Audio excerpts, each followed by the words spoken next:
Hi, this is Cathy Goodwin, and today I want to talk to you about dumb mistakes at job interviews and other critical places. We're really going to talk about why you blew the interview because we've all been there, we've all done this. A typical scenario is you're at an important job interview and you say something that's really dumb. Or you might meet someone at a networking event, someone who could make a big difference to your career, and you say something really dumb. And then you wonder, why did I do that? For example, in the book Finding Your Own North Star by Martha Beck, the author describes a woman who went to a bank for a job interview. The interviewer asked her, "Why do you want to be in banking?" And she said, "I don't." And she said to her career consultant, Martha Beck, "Why on earth did I do that? That was so dumb."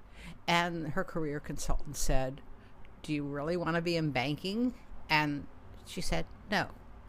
That's an example of someone who makes a dumb mistake. And there's usually a reason that we'll look into. Another one is my own response. A while back, I heard about some online or part-time teaching, and I really miss the academic world sometimes. I like to do some teaching. So I emailed the person in charge and got a referral to them. She wrote back and said, "Are you interested in some kind of adjunct teaching?" And I wrote back, and the way I would write to a business client, and says, "Well, here's what I need to know, and here's the information." And that was not the way to respond. And I thought, oh, why did I do that? And then I realized I really don't want to do that. That particular career would take me on a long commute to a distant suburb, which I really don't want to do. And maybe I really don't want that at this point in my life. Who am I? Well, I'm Cathy Goodwin. I am a career consultant working exclusively online, and I've worked with dozens. I'm reluctant to say hundreds, but it might be there. Midlife, mid-career professionals. I only work with clients who are professionals. That means they have a degree. They're corporate managers or self-employed business owners, and they generally have at least 5 to 10 years of experience when I work with them. I have an MBA from the Wharton School at U of Pennsylvania. I have a PhD from Berkeley. So I've studied businesses, I've studied marketing, I've worked with people at all different levels of their careers, and I have a ton of experience as someone who was in the corporate world, the academic world, and the self-employed world. I also worked, as I said, with clients who have taught me a lot. And I've been identified as an expert by the New York Times, the Wall Street Journal, the USA Today Online, KQED Radio, Ivanhoe TV took a shot of me when I was in Seattle, and more. So let's go back to why you blew the interview. Well, I'm going to suggest there are 3 possible reasons that I would encourage you to pay attention to. First, fear of success. Secondly, you're in the wrong place. And third, you want the job too much. Let's look at fear of success and being nervous. If you really have a fear of success, and I think a lot of us think we do when we really don't, but if you think you might, I would encourage you to go to a therapist, a licensed psychological professional, or sometimes a life coach can be extremely helpful. These days the lines are blurring, but I would encourage you to be very careful about who you work with. You might discover that if you work with meditation or cognitive behavioral therapy, you'll get over your fear. Now, I'm not an expert in either of those areas, although I do believe in meditation. I think it's extremely helpful, and I've used meditation for many years, but I definitely would encourage you to seek help from someone who is an expert in those areas. And these areas, if you're nervous a lot in different kinds of interviews, different kinds of situations, then it might mean that you have deeper questions, or it might mean that there's something else going on. That's really beyond my scope as a career consultant. Or it could mean that you're in the wrong place. Maybe you don't really want the job, or you're a fish out of water. What does this mean? Well, the examples I gave both were of people who did not want the job. If you secretly don't want the job, your subconscious mind is going to take over and keep you from getting the job in most cases. If you do get the job, you'll be miserable. A lot of times you can be a fish out of water. For example, if you're a creative type and you're applying to a corporate, very structured environment, then you might just be a fish out of water. And so you're going to say everything wrong and do everything wrong because you know you don't belong. One of the things that psychologists tell us is that if you feel uncomfortable, if you feel that you're with someone who makes you uneasy, you will often say the wrong thing. I mean, this happens all the time. Think about a time when you were with somebody and you just didn't feel good about yourself when you were with them. Maybe you felt that they were judging you. And I bet the wrong words came out of your mouth and made the situation even worse. So what do you do if this is the situation? Well, it's important to increase the awareness of who you are and what you want. And this is something that often can be done with a career consultant or a coach. Once you know who you are and what you want, you'll be more comfortable about saying, I really don't belong here. And if you do have to take a job for economic reasons or maybe for career growth, sometimes people have to take detours and do things they're not comfortable with so they can advance in their career, maybe get a rotation through an outlying area of their company. There are techniques you can use to protect yourself and to role play, to do certain things so you will make it through without any major damage to your ego or your career.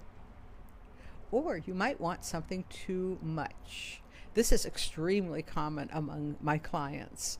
If you think about a bank loan, banks are more likely to lend you money when you don't need it, right? But psychologists have found that we also do better when we're feeling light about something than when we're feeling heavy. Trying too hard is something that's been identified by psychologists as a situation where you can actually become accident prone. So most of us function better with a lighter touch than when you're not trying too hard. And people respond to others who are fulfilled. If you want something too much, you often come across as needy, and that sends out distress signals, and people don't want to do business with you, don't want to date you, maybe don't want to be friends with you. Trying too hard can backfire. For example, athletes often are in that situation when they're competing in a major event. They work with sports psychologists who teach them techniques. So one I just read about was a swimmer who was identified as the favorite, and she was under a huge amount of pressure. Her coach said, imagine swimming as if your lane were draped with black curtains so nobody could see you. If you can use that kind of technique to project yourself into an environment where you won't feel the pressure, that can be extremely helpful. And for something like that, I have some suggestions in some of my ebooks and my consulting, and sometimes you might want to work directly with someone who is a sports psychologist or a psychologist. I would also recommend avoid placing your bets on one outcome. Again, a lot of us do this. If I don't get this job, if my test scores are not high enough to get me into medical school, then you can really get into a frenzy. It's important to remember you don't need this job or this date. This happens a lot with relationships. I've seen it when people are ready to get married. I'm not an expert in relationships. I don't do relationship coaching or any date coaching or any of that. But I've seen it happen a lot when people are ready to get married and it's like, oh my God, I got to make this date work. It ain't going to happen. In fact, it'll probably backfire and your date will be driven away in horror. Same with careers.